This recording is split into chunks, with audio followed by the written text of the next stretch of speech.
I'm sure you've seen the photos. Boris Johnson at a party in Downing Street raises difficult questions for him, even more difficult questions for the Metropolitan Police.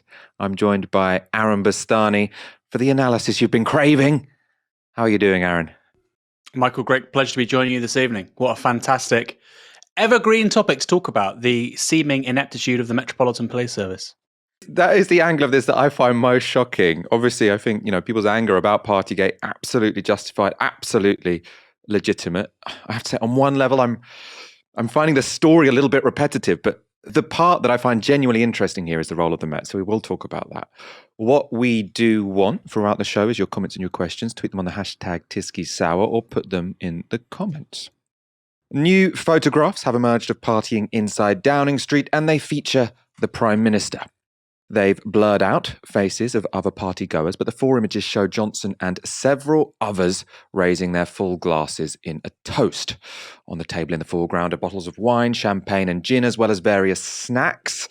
Here's Johnson again, presumably in the middle of a hilarious anecdote, his drink firmly in hand. You can even see his red ministerial briefing case on the chair in front of him. The photographs are of a party held on the 13th of November 2020 when Johnson's communication chief Lee Cain left his job. It's an event about which Johnson has been clear no rules were broken. That included in December last year when he said this in Parliament. The Prime Minister tell the House whether there was a party in Downing Street on the 13th of November. Prime Minister. Mr. Speaker, no, but I'm sure that whatever happened, the guidance was followed and the rules were followed at all times. As to whether the photo definitively shows a party, I think Johnson might have a case there. I can imagine going to that event and not calling it a party. Definitely a gathering. It certainly doesn't look, though, as if rules were not broken. The time that photo was taken, this was the law. It stated, participation in indoor gatherings. No person may participate in a gathering which consists of two or more people and takes place indoors, including indoors within a private dwelling. And then it says, paragraph 1 does not apply if any of the exceptions set out in Regulation 11 apply. And what were those exceptions? Well, here's the relevant section. We've picked out the relevant clause. So exception 2, gatherings necessary for certain purposes. And then we can see if the gathering is reasonably necessary for work purposes, then it is allowed to go ahead. That, to me, didn't look necessary for work purposes. Lots of empty bottles of booze on the table, food. It's difficult to say that didn't break the rules, or that it was reasonably necessary. Boris Johnson, I can already guess what he is going to say. He's going to say, look, whatever you guys think, the police have looked at this and they've judged no rules were broken. And indeed, today ITV's Paul Brand said this. New, Number 10 tell me Sue Gray had photos of Lee Cain's leaving party and they believe they are very similar to the ones we've obtained. Sue Gray passed all her evidence to the Met, which again raises the question of why police didn't find the PM, given what the Pics show. Aaron, I want your thoughts on this. We're told the police have seen either that photo or a very similar photo. They've looked at that event. They've said no rules were broken. We've just shown our audience what the rules were at the time. What the hell is going on here? It's a great question. I think as well, additionally, is even if they thought that political favoritism and something resembling a cover-up was possible in terms of allowing the Prime Minister to get away with this, surely they were aware that countervailing evidence showing that Number 10, showing that Boris Johnson, demonstrating his guilt, would have come to light eventually. This is, after all, an age of the internet and how digital photographs and videos, as Allegra Strassen found out, her own personal misery can change things very quickly. We talked about this at the time, actually, with Allegra Strassen, the video. Of course, she's the only high-profile person to really suffer any consequence as a result of shenanigans in Downing Street over the last 6 months. They didn't happen in the last 6 months. They've come to light over the last 6 months, 7 months, 8 months. It's dragged on now a hell of a long time. And we said, look, it's easy to speculate about these things, and he said, she said. But the minute you have a video or a photograph demonstrating guilt that clearly, very difficult to change the political messaging around it. Very difficult to dispute it. Slightly similar problem for Starmer, far smaller. But once you have that digital image out there, it just makes it that bit more real for the political conversation writ large. So I don't think this is going to bring down the Johnson government. I don't think this is a game changer. I agree with your initial points and misgivings about Partygate, but I think it does suggest that the Metropolitan Police Service have a few questions to answer here. This has been, after all, an appalling 12 months for them, with Sarah Everard, Cressida Dick, various other stories coming to light, of course. Koshka Duffy, with her personal story of malfeasance and malpractice coming to light with the Metropolitan Police Service. So that, to me, I think, Michael, is the main thing here, and I agree with you. What the hell are the police thinking? And you know, we need an investigation into this, but who the hell is going to conduct the investigation? The Civil Service? The Metropolitan Police Service, the Home Office, the Prime Minister. You're looking at widespread corruption, malpractice, and a basic inability to do the job at repeated levels of government. It's a big problem. And it tells us a hell of a lot about Britain in 2021, 2022 even. There were tweets today, so I didn't see Chris Mason, who's the new political editor, on. I presume he was speaking on the BBC News at 6, but there was a tweet from the editor of Newsnight saying Chris Mason is saying he's been told that this party was instigated by Boris Johnson, but he only stayed for 10 minutes, and someone else who was at that party was fined by the Metropolitan Police. So it just sounds all very bizarre, as if sort of like, so his excuse, Boris Johnson was only there for 10 minutes, so he wasn't fined. Obviously, there was nothing in the law to say that you're allowed to, gather for up to 10 minutes. But the key part of that revelation seems to be that Boris Johnson instigated it. And you'd be really pissed off if you were one of the civil servants there. I mean, as I say, ITV have blurred out that picture, so we don't know exactly who was there.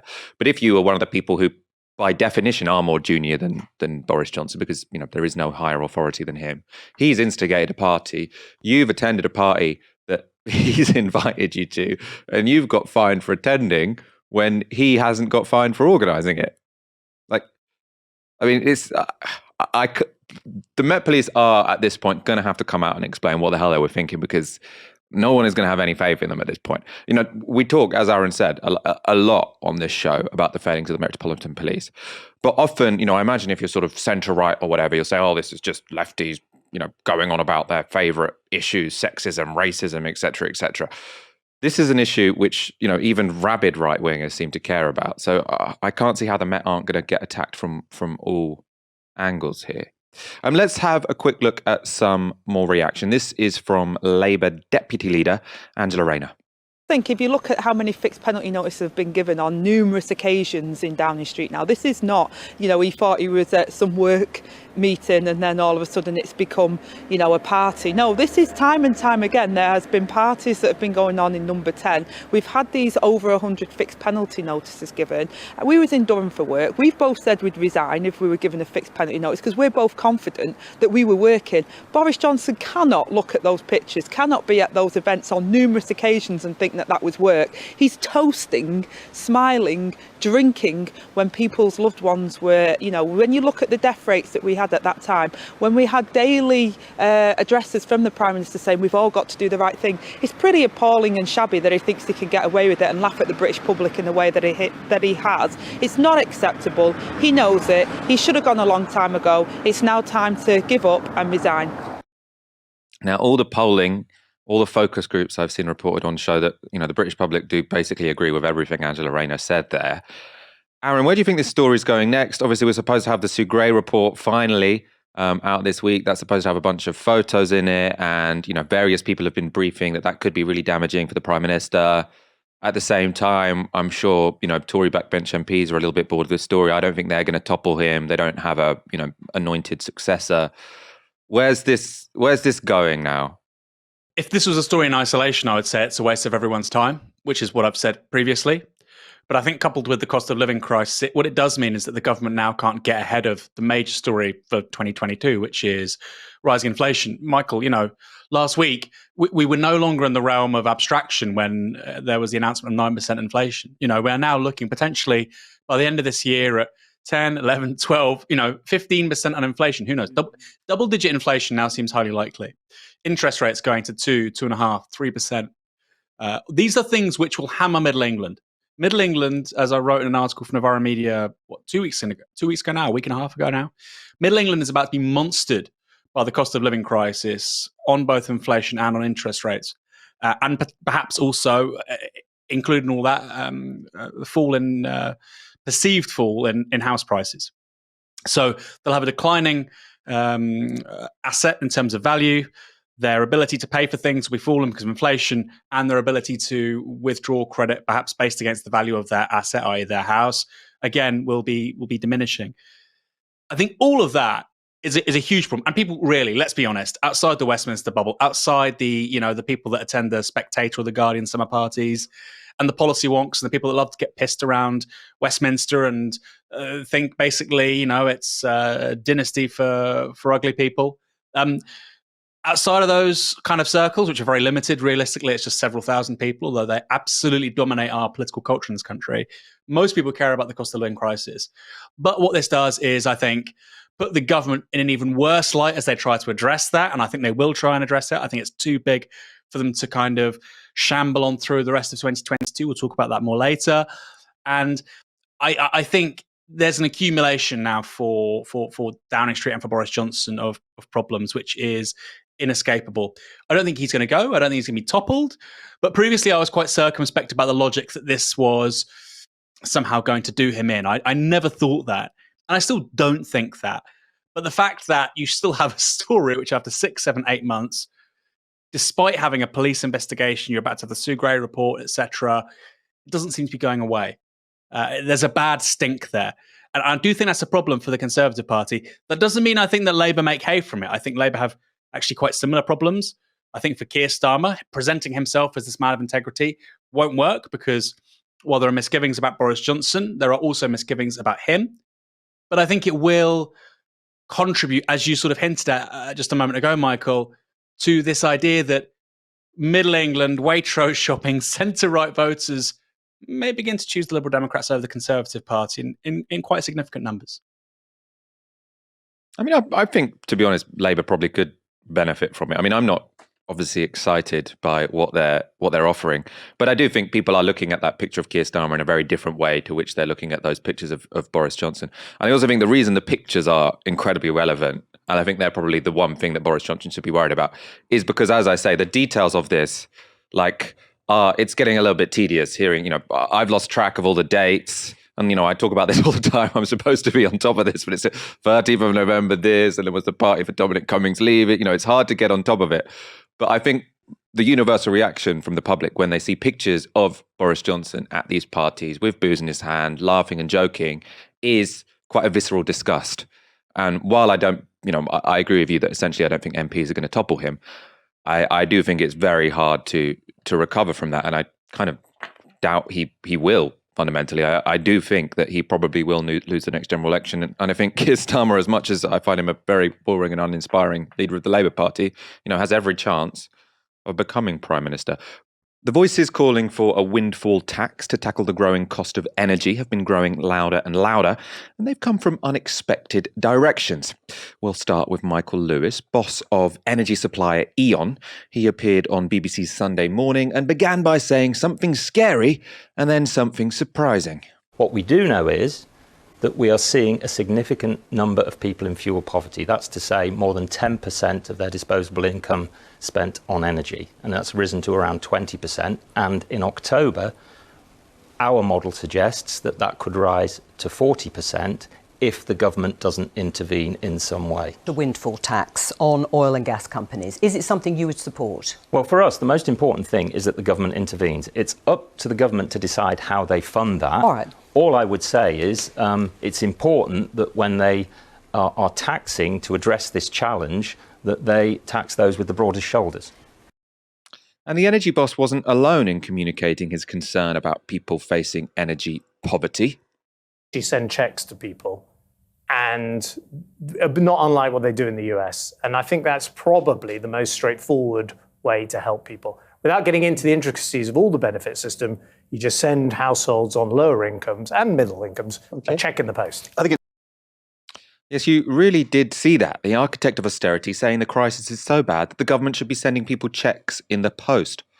Of course, I take Osborne's screeds on poverty with a pinch of salt, but it is notable that even he was more amenable than our current Chancellor to a windfall tax.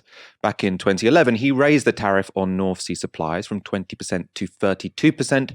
His justification at the time: when oil prices are high, as now, UK oil and gas production is more profitable at such times, so it is fair that companies should contribute more. Are you listening, Rishi? Now, of course, I don't normally want chancellors to take advice from George Osborne, but the distance between what our government are refusing to do and what even someone like George Osborne thought was a sensible policy is quite extraordinary. Also, Johnson's former financial secretary to the Treasury, Jesse Norman, has this weekend come out in favour of a windfall tax. So he tweeted, "I don't know the Treasury's mind regarding a windfall tax on the oil and gas sector. Few would embrace the idea with enthusiasm in normal times, but these are extraordinary times, and the arguments against it at present are very weak. A new oil and gas levy would need to be temporary and well-defined. As several present and former oil and gas CEOs have noted, it won't much change companies' investment plans or the incentive to invest. These are not profits any firm was relying upon before 2022. Such an oil and gas levy would be equitable.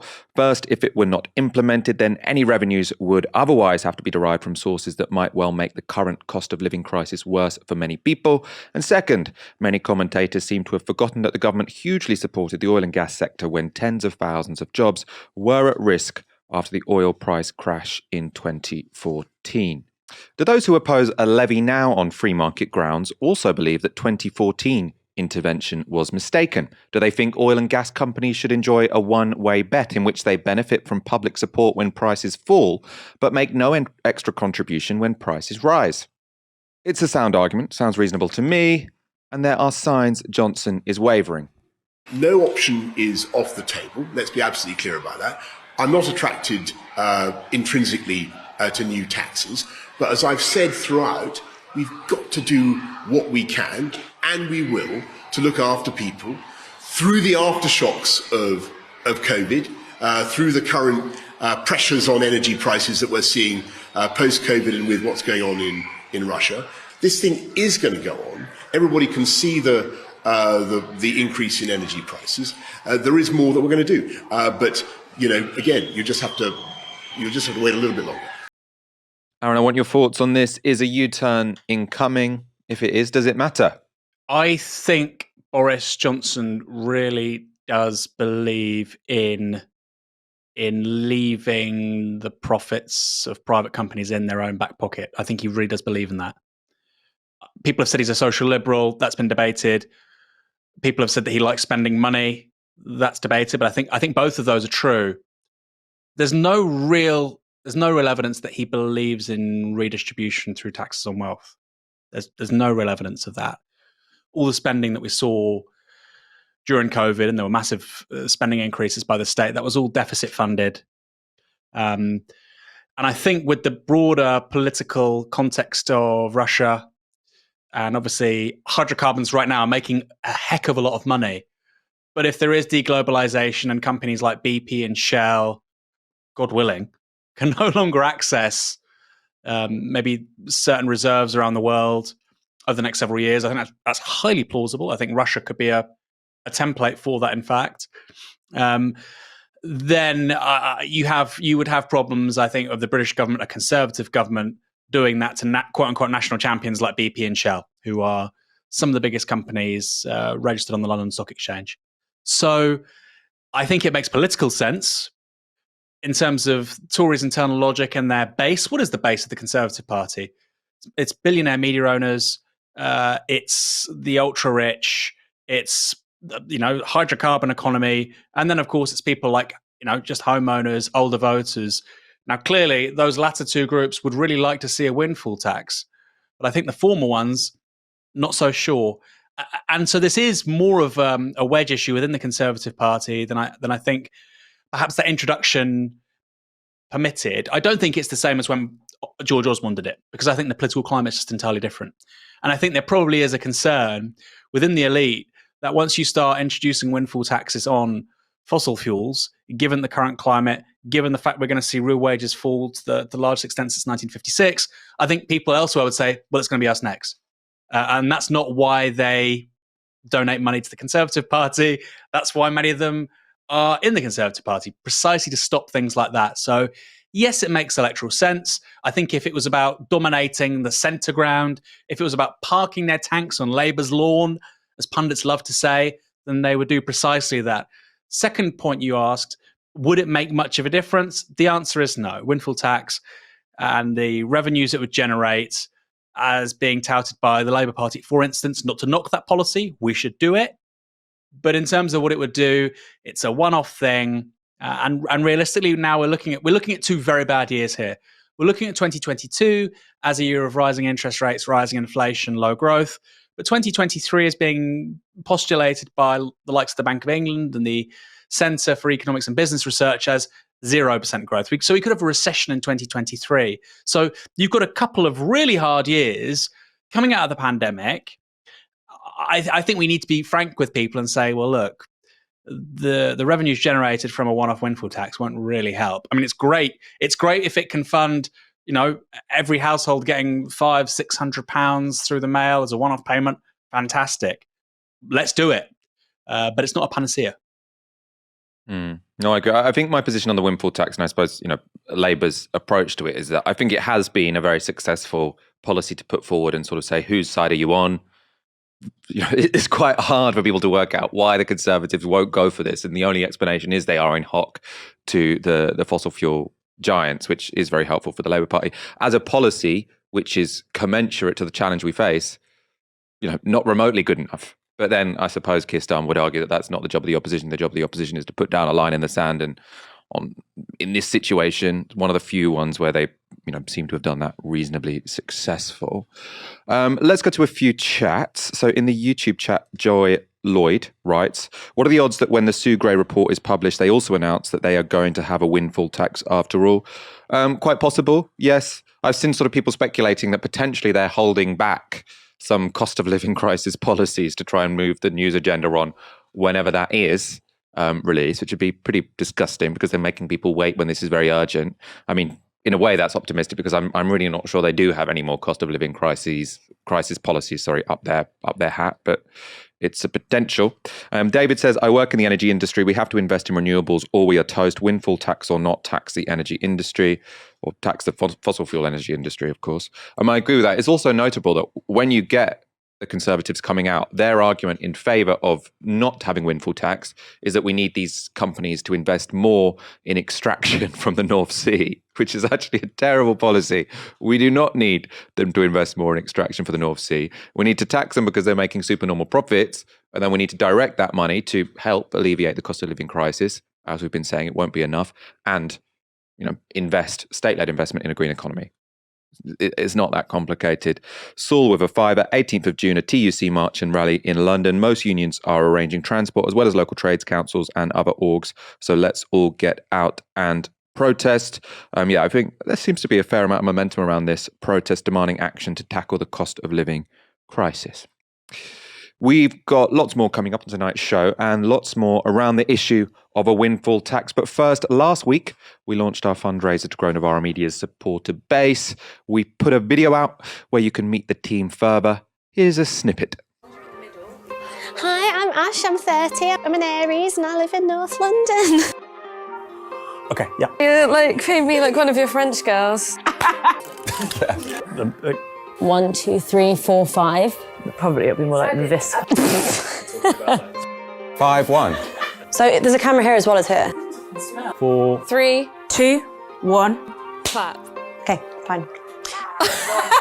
On Tisky Sour, we explain why the cost of living crisis isn't an accident. It's not because of the war in Ukraine, It's not inevitable. It's a political choice engineered by Sunak and dictated by a Tory ideology that at its very core seeks to protect the obscene wealth of the super rich at the expense of the majority of us. Every Monday, Wednesday and Friday, our producers, Fox and Alex, Stephen, our researcher, and me, work together to make a show that really holds the establishment to account. We try to fill the gaps in the coverage of the crisis that other outlets simply ignore. And with our guests and co-hosts, we ask, what would a government that protects society from mass exploitation do? How do we make a world where people are protected from terrifying poverty? Since this time last year, we've grown from a 2-person to a 4-person team. We've live streamed over 150 shows 3 times a week. We've got 2.5 million views last month. We want to keep scrutinising mainstream news narratives and politicians' lies while exposing the forces that drive them. If you want to see more of that video and get to know more of the Novara Media team, the link is in the YouTube description box. And also there you can find the link to novaramedia.com/support. That's where you can become a regular supporter. As we've been talking about for the past week, the aim of this fundraiser is to get us to 10,000 paying supporters. We currently have 6,000, and that is edging up during this fundraiser. We want to get it up to 10,000 so we can continue to grow as an organisation. Of course, we are ever grateful for everyone who is already donating on a regular basis or on a one-off basis to Novara Media. You make all of this possible. As more and more Tories soften to the idea of a windfall tax on the energy giants, the man at the top remains inflexible. Boris Johnson is still resistant to the idea, despite repeated calls from MPs, charities, and business leaders. Indeed, even BP's boss described the company as a cash machine after record profits last year, so why not treat it like one? Well, Johnson's official reason for opposing the tax is that it will discourage investment. But an article in the Financial Times suggests more self-interested motives could be at play.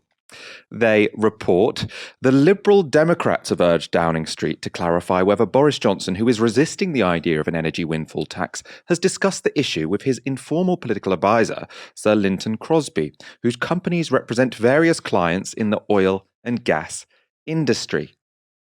Lynton Crosby, of course, has a long-running relationship with both Boris Johnson and the Tories more generally. He ran Johnson's London mayoral campaigns in 2008 and 2012, and he ran the Tory general election campaigns in 2005 and 2015. And when he's not advising right-wing politicians, his firm CT Group advises mega corporations, and they include, as the FT suggests, big players in gas and oil. And Crosby is not the only connection between CT Group and the Tory government. David Canzini is Johnson's official advisor.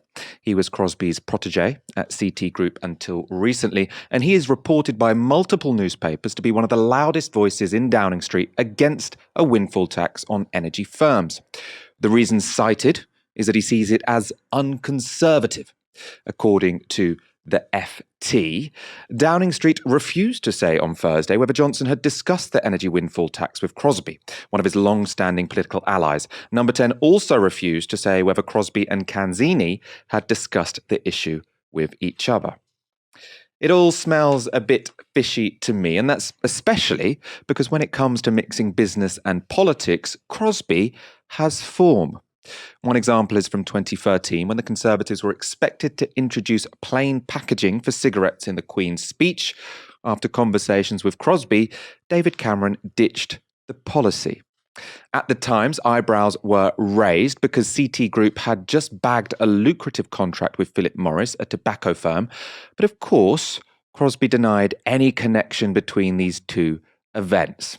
Crosby said, "At no time have I had any conversation or discussion with or lobbied the Prime Minister or indeed the Health Secretary or the Health Minister on plain packaging or tobacco issues. Any claim that I have sought to improperly use my position as part-time campaign advisor to the Conservative Party is simply false." But it seems what Crosby said was false. In 2014, The Guardian revealed that he wasn't telling the truth. The minister in charge of plain packaging had been Lord Marland, and according to The Guardian, documents released by the Intellectual Property Office under the Freedom of Information Act show Crosby did lobby Marland just before taking up his political role. In an email sent to Marland at 10:32 a.m. on the 1st of November 2012, carrying the subject line IP, that's intellectual property issues, and plain packaging. So, Crosby used his connection to the Tory government to lobby on behalf of another firm he was advising. Aaron, do you think he could be doing the same thing again here? Seems very likely, huh? I'm a bit disappointed, Michael. I'm a bit disappointed you didn't mention his nickname, the Lizard of Oz, which I have to say is one of the more thoughtful and appropriate nicknames in Anglophone politics. I mean, this guy, Michael, he follows bad politicians and bad politics around like a bad smell. He was involved with John Howard in Australian politics for a very long time. He was involved in the 2015 Canadian election, which, of course, Justin Trudeau won. And in that election, he tried to make Muslim women covering their faces the wedge issue of that election. I once tweeted something about how he was responsible for Islamophobic campaigns, how he was associated with Islamophobic campaigns. I did not call him one. And he and his lawyers threatened to sue me for libel. They didn't because what I said was accurate. These are Islamophobic campaigns. If you're repeatedly seeking to deploy Muslim people as a wedge issue in politics, then I think it's fair to say that's Islamophobic. On the other stuff, on the hydrocarbon stuff, look at Canada, look at Australia, and now look here at the United Kingdom.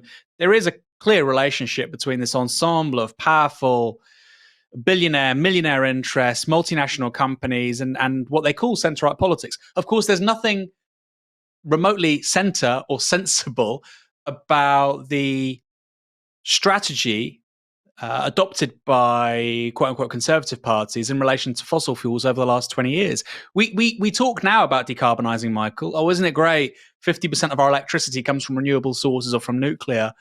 That should have happened in 2005. You know, by not doing what we should have done then, we've probably locked in 2 degrees warming, which will have horrific consequences at the end of the century. And people like Lynton Crosby are overwhelmingly, I think, responsible for that in terms of the broader political forces, which meant we failed to act.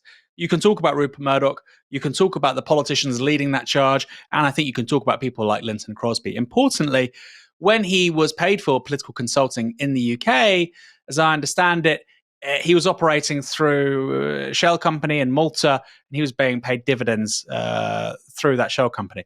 What's the corporation tax in Malta? Well, my wife is Maltese. I'm lucky enough to have her as my wife, so I know this. It's 5%.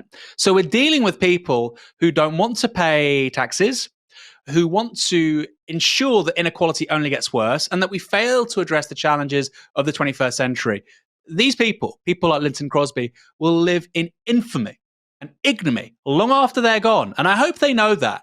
I hope they know that once they're gone, because none of us have fought this life for very long, Michael, that once they're gone, they will be remembered as terrible people who only did a disservice to humankind. But I'm getting it in now, Michael, so he can hopefully hear this before he passes on.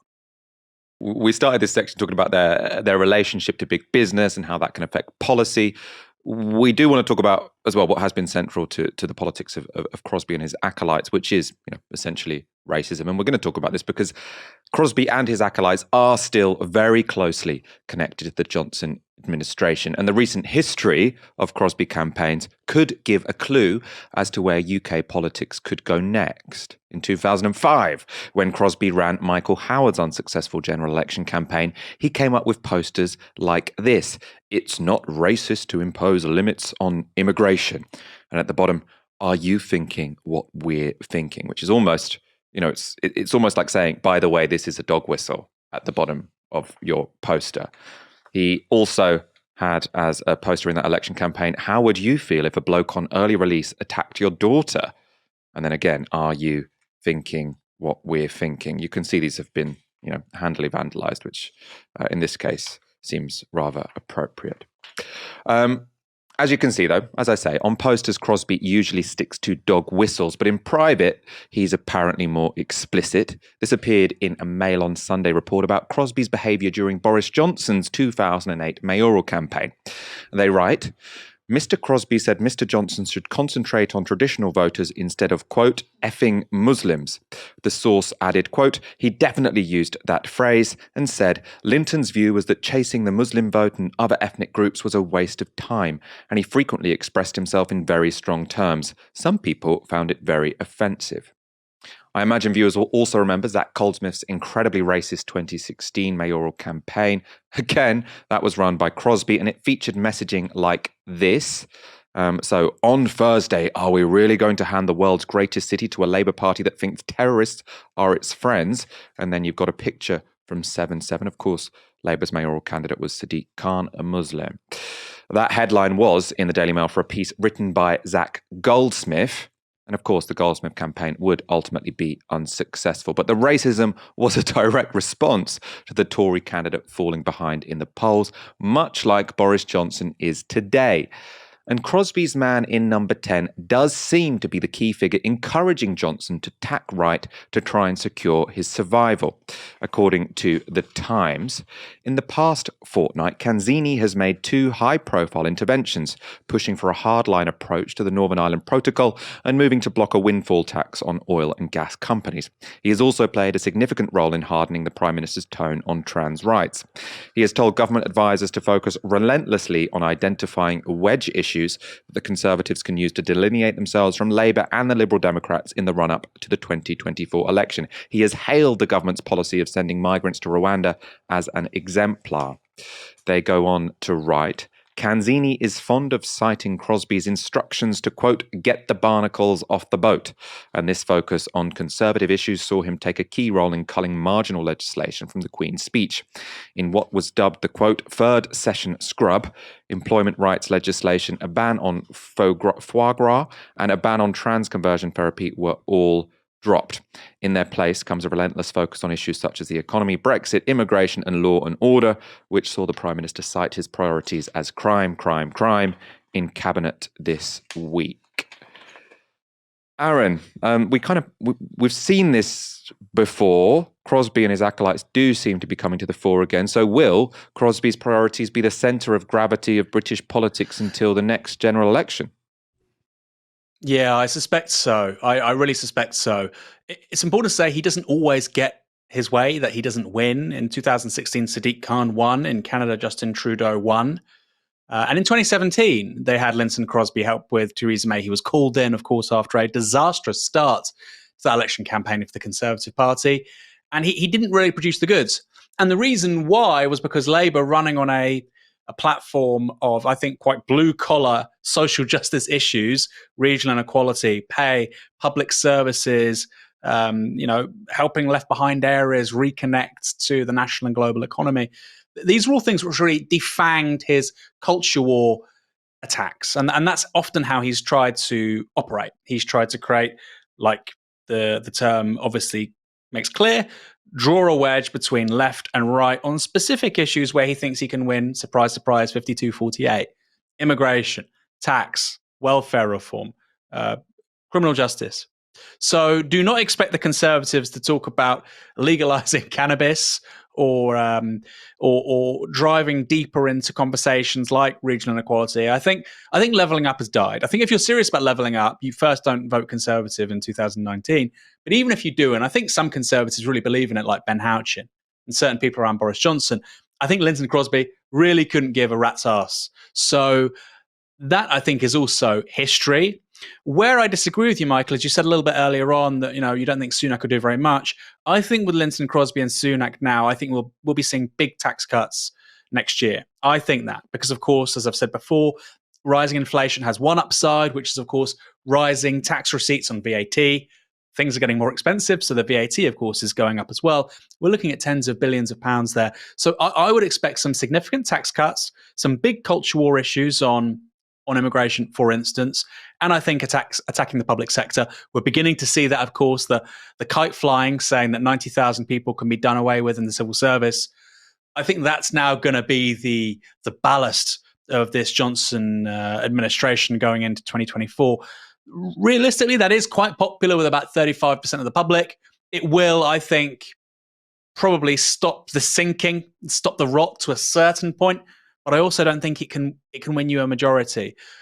In 2015, we did see that happen, however. Linton Crosby did secure a very surprising Conservative majority with David Cameron of about 15, 20 MPs, I can't recall exactly, with precisely that strategy. That was because Labour broadly collapsed in Scotland, and UKIP caused it major problems in the north of England. Of course, they came through in the form of the Brexit Party multiple years later, and of course, with 2019, those voters go to the Tories. I wonder, without that issue of Brexit and offering a referendum in 2015, does David Cameron win that majority? I suspect he doesn't. And I think we'd be in similar territory again with Johnson in 2024. And it is important to note, especially after 2015, I remember sort of everyone talking about Linton Crosby as if he was a magician, basically. He had this sort of mythical ability to win elections. As you say, he's not invincible. He lost in 2005, lost in 2016. And I have to say, sometimes when you see Boris Johnson stand up in Parliament and very crudely try and make these pivots to so-called wedge issues, it's often not very convincing. So in PMQs last week, you had sort of Keir Starmer say, why won't you do the windfall tax, et cetera, et cetera?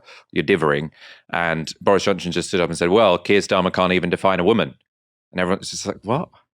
I'm sure he was told to do that by Crosby or his acolytes, by Canzini.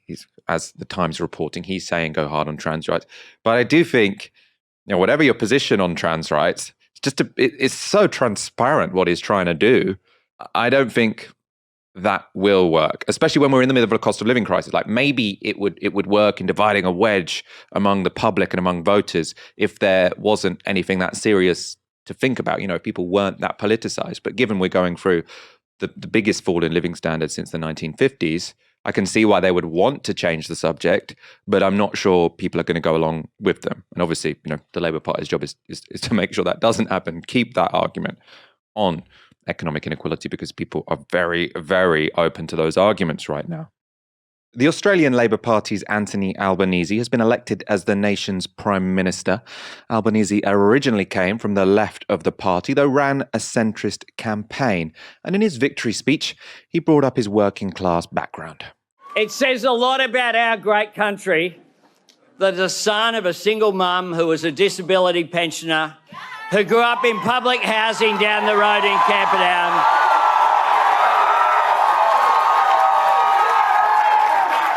can stand before you tonight as Australia's Prime Minister. Albanese defeated the right-wing Liberal National Coalition, whose share of seats collapsed.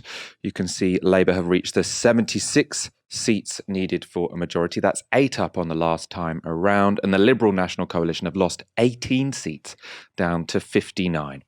The losing Lib Nat campaign was headed by Scott Morrison, the incumbent Prime Minister. Morrison is a right-wing anti-migrant zealot who's been one of the most vociferous opponents of climate action. This was his concession speech.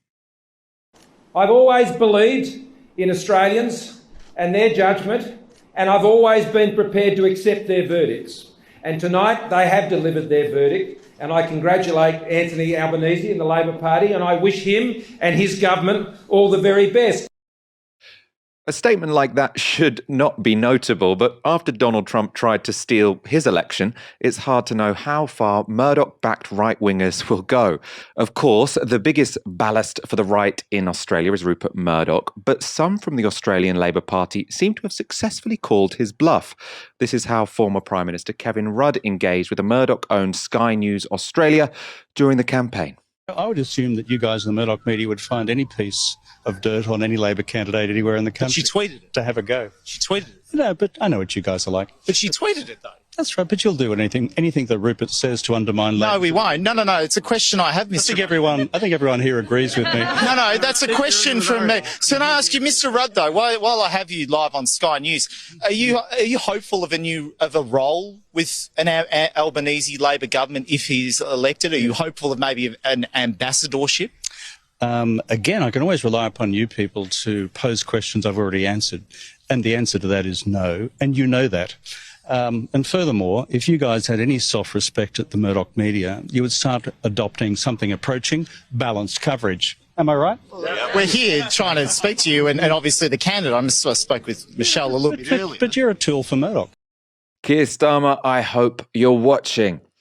And another lesson Starmer could learn, Labour didn't win this alone. And in fact, their vote share fell compared to the last federal elections in 2019. As you can see, they're down 1 percentage point, and they remain on a lower share than the Liberals, or the Liberal National Coalition. But what got Labour over the line was second preference votes from independents and the Greens. The Greens, with 12% of the vote, had their best election ever.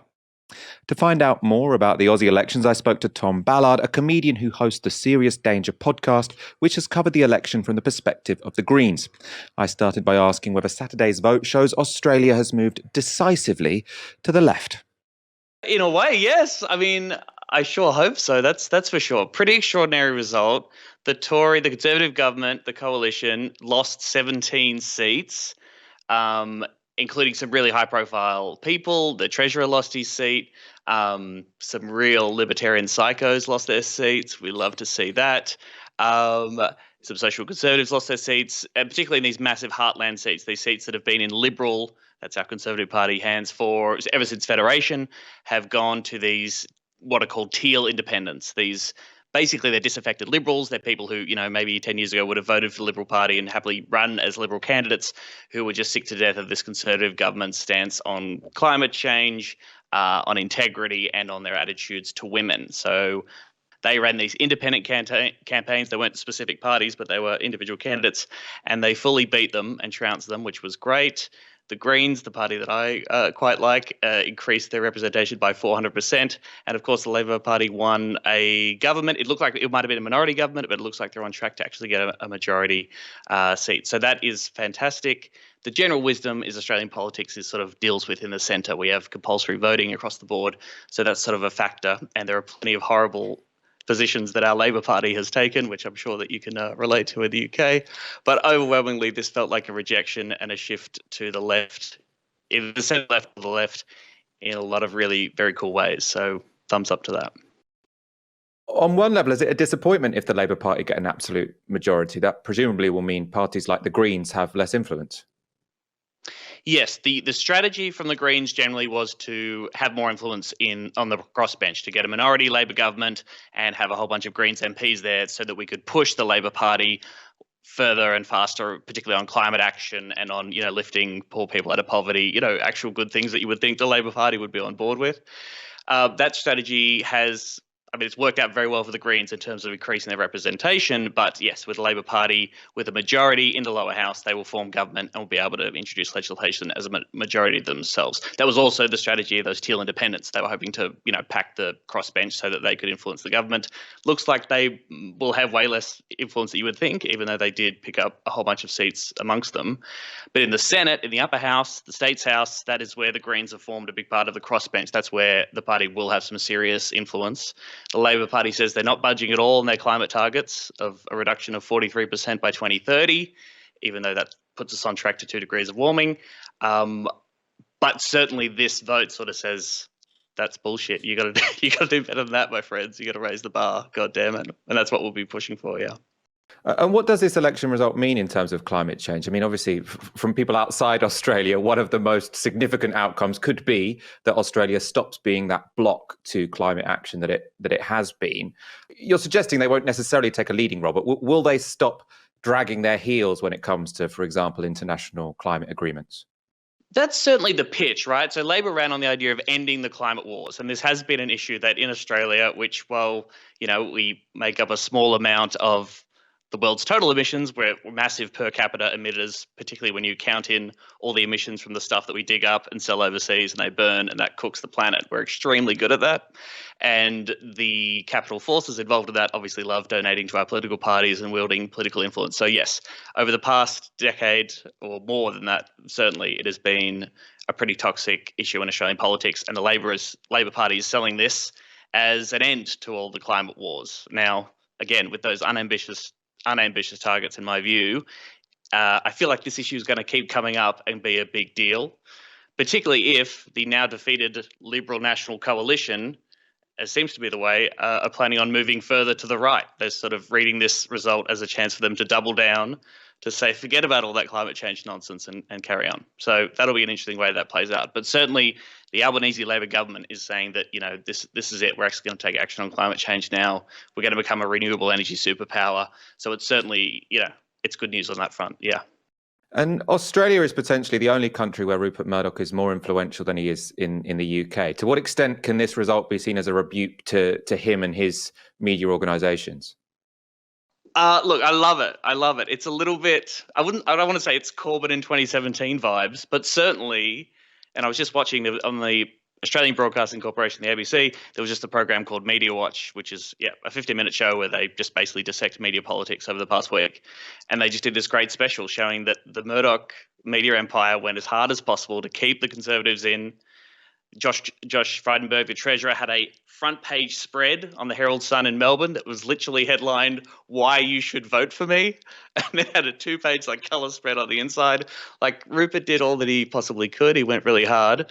And Australians said no. Now, to be fair, the Labor Party still played the Murdoch game. The Labor leader, Anthony Albanese, did a front page of the Daily Telegraph in Sydney sort of saying, I'm not a working class hero, I'm a working class hero. Playing along the game with transphobic questions like, can men have babies? He said no, all that kind of disgusting bullshit. But certainly the diminishing influence of the print media generally, and certainly of Rupert Media stuff, is very encouraging, particularly watching Sky News' coverage on election night. Our Sky News is even further to the right than I think the British one, and seeing all those losers cry. That was a wonderful time in everyone's lives, yeah. Albanese hasn't taken the same approach as Kevin Rudd, because we often see here videos, we've shown them before, we're showing one today of Kevin Rudd really being very confrontational when it comes to the Murdoch-owned press. Is that not necessarily the stance of the Labour Party as a whole? That certainly hasn't been Albanese's strategy. I mean, Kevin Rudd, again, got the endorsement, basically, played the Murdoch game back in 2007 when he was elected as Prime Minister, I think it's fair to say, and sort of courted that Murdoch endorsement. And Murdoch certainly got on board towards the end when it seemed like the Howard government was over and that Rudd was a pretty good chance. He has since developed this whole anti-Murdoch analysis. He's called for a royal commission into the Murdoch media empire and organised a petition which got about 500,000 signatures or something like that. Albanese was very careful to distance himself from that. He sort of said, hey, look, the media is the media and you can't complain about it. You've got to just deal with it and move on. And he would regularly write opinion pieces in the Daily Telegraph, for example, which, again, I think is a reasonable strategy if you want to try and talk to as many people as you possibly can when you're running to be Prime Minister. Whether, yes, the Labor Party will ever get on board officially in government with the idea of a royal commission into the Murdoch media empire remains to be seen. But I think, particularly with the appalling and atrocious behaviour of the media across this election, everyone is pretty keen for some media reform pretty soon, please. That was Tom Ballard speaking to me earlier today. We've got a couple of comments on this. Duck Tran with $5 Australian. So the Americans got rid of their Trump. We Aussies got rid of our Trump. When are you going to get rid of your clown? We're working on it. That's all I can say. I suppose the other thing to say is the Americans got rid of Trump. I'm a bit worried he's going to be back in 2 years' time. But let's not assume the worst. Baz Cams on a similar theme: Trump out, Morrison out, next Johnson. We have a silly story to end the show with. I usually try to ignore the social media feeds of the Murdoch-owned Talk TV, but this weekend one tweet caught my eye. It read, World War II veteran John Pierce is releasing a single to honour the Queen's Platinum Jubilee. She was a real inspiration during the war and has continued to lead by example. That's a quote from him. Thank you, Your Majesty. This is the bit that got me. Is a reworking of Go West by the Village People. Sort of every sentence of that tweet I found very enjoyable. We're going to have a look at a clip from that music video now. Your Majesty, I am the same age as you, and I fought just like you. Under our King George, he'd be so proud of you. We know you love us. We want to celebrate your love. So that's why we have no protest. That you are the best. Your Majesty, on your Jubilee. For 70 years, for the joy and cheers from the Commonwealth, we all toast your health. You make the sky so blue. This is all for you. My reaction to videos like that is normally the same, which is the people who are over 75 find it kind of cute, and the people who are younger than that I find it a little bit creepy. Aaron, I want your thoughts on this more generally. From next Thursday, Britain will spend a 4-day weekend celebrating the Queen's Platinum Jubilee. How unbearable is it all going to get? Well, Michael, I've got a question for you. Where's this chap's middle-aged daughter? Because we saw with Captain Tom that somebody was trying to make a pretty penny out of a very marketable older man who was trying to channel the national zeitgeist. Where is the middle-aged daughter? We did see a woman, maybe in her 50s, doing that little dance. I'm wondering if that's Pierce Jr. So, look, we need to get the Novara sleuths from our articles team finding that out. We should do, yeah. I mean, we should probably say we don't know the precise motives of Captain Tom's daughter when it came to his rise to fame, but there were some subsequent events which raised questions, weren't there? Let's wrap up there. Thanks, Aaron. Been a pleasure being joined by you on a Monday for a change. We will have Ash on a Friday. It was a switch up this week. Thanks for having me on. I think I may be back on Friday, Michael. I may be back on Friday because Ash is hosting a Twitter space on Thursday about the media, which is a very exciting part of our fundraiser. So I may be joining you again, sadly. I know that's going to be bad news for our audience, but it's good news for me. Aaron, I love every minute I spend with you live on YouTube is something I treasure. We'll work out behind the scenes who actually is on the show on Friday. For now, thank you for watching. Do check out our fundraiser video. We've got lots of behind the scenes content. It is actually a very entertaining 10-minute video. I do recommend that. If you have already contributed to the fundraiser, thank you so much. We really want to get to 10,000 supporters by the end of it. So if you haven't already signed up, please do go to novaramedia.com/support. For now, we'll be back on Wednesday at 7 p.m. You've been watching Tisky Sour on Novara Media. Good night.